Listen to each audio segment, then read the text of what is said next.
folks, welcome to the show that never ends. I'm so glad you could attend because it's our 200th episode. How about that? Final cut 200th episode. Never thought Mark the Movie Man would be doing 200 of these with 277 subscribers. Thank you, every single one of them, and thank you to any viewer who just stopped by, breezed by to watch one of my reviews, and even to the guy who threatened to punch my face in just because he said my face called for being punched in for some reason. Thank you, because he watched my video. I appreciate it, and please stick around, tell your friends, have your friends tell their friends, because there's a lot more to come, and I appreciate every single one of your comments, views, and just attention, even if it's just for a split second. And what better way to celebrate our 200th episode than with a review of The Hunger Games, probably most highly anticipated film in the year, okay, so, and it's finally to the big screen.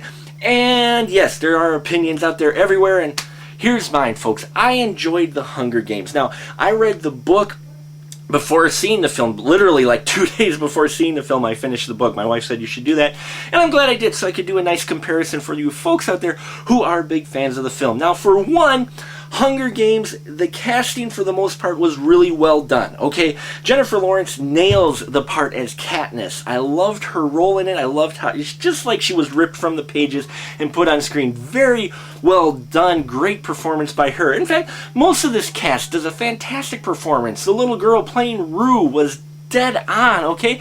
And Effie, played by Elizabeth Banks, oh my god, did she nail that character just like out of the book. I mean, she just did so well with that, and it definitely props to the whole cast putting their all into it. But the only one that I thought was kind of miscast was Woody Harrelson, okay, as Abernathy. I always pictured someone from the book a little bit older and a little bit gruffer than him, but he still pulls the role off and is also got some of the humorous parts and serious parts in it. He does pull the role off, though I think they could have cast someone a little bit gruffer and older, okay?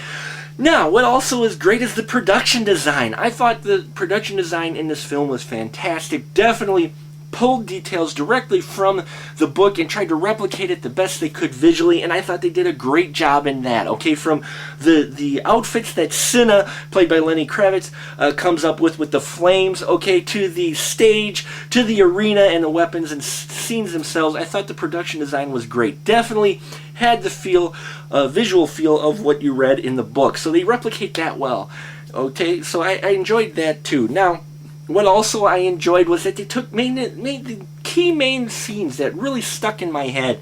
They kept those fairly true to the book. Okay, there were a couple alterations, but for the most part, the main big scenes that they had in the book, the big plot points, they carried over into the film, and which is hard for them to do with a book to movie adaptation, but I thought they did that well. Okay, so visually it's like, wow, that's, you know, they nail all these points. Now, they did change a few things, like how Katniss gets her signature pin, which is kind of this logo right here, okay, but I like the change they did it. I know why they did it.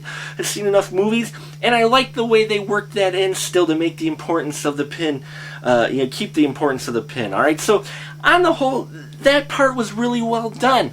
Now, one thing they also did was add a few extra scenes, which might get a few of the devout Hunger Game fans off, but they had to put those in there because Hunger Games, the book, is told from first person. You see everything through Katniss's eyes. So, when they go to the movie, they decided to do it in third person, so they had to find some way to explain to the folks who haven't read the book how, what the creatures are or how things are, so they had to add these little extra scenes in there, which fit very well. They seemed natural, they didn't seem forced in the movie, so, I'm glad they did that to help explain things. Now, what I didn't like is some of the shaky cam work. There was a lot of shaky cam up close work, and I know he's trying to get personal and bring a different style for the way he shot the districts versus the way he shot scenes in the Capitol, but it distracted me from some of the key, dramatic moments that you had in the district, some emotional moments.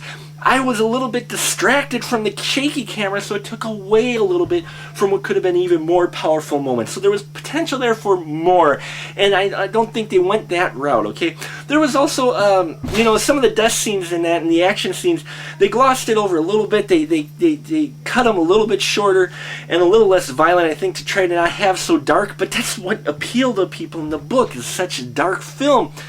So they could have done more there. In fact, on the whole, Hunger Games is one that is decent film by itself, but when you look at the book, they could have done just a little bit more and a little bit differently to make it even a better film, okay? But don't let that take away. If you're not familiar with the Hunger Games, see the movie before the book, okay? The movie by itself, decent, stands on its own two legs. Great performances by the cast, and outside of the shaky cam direction and a few of the miscasts, I think the film stands alone as itself as a decent movie.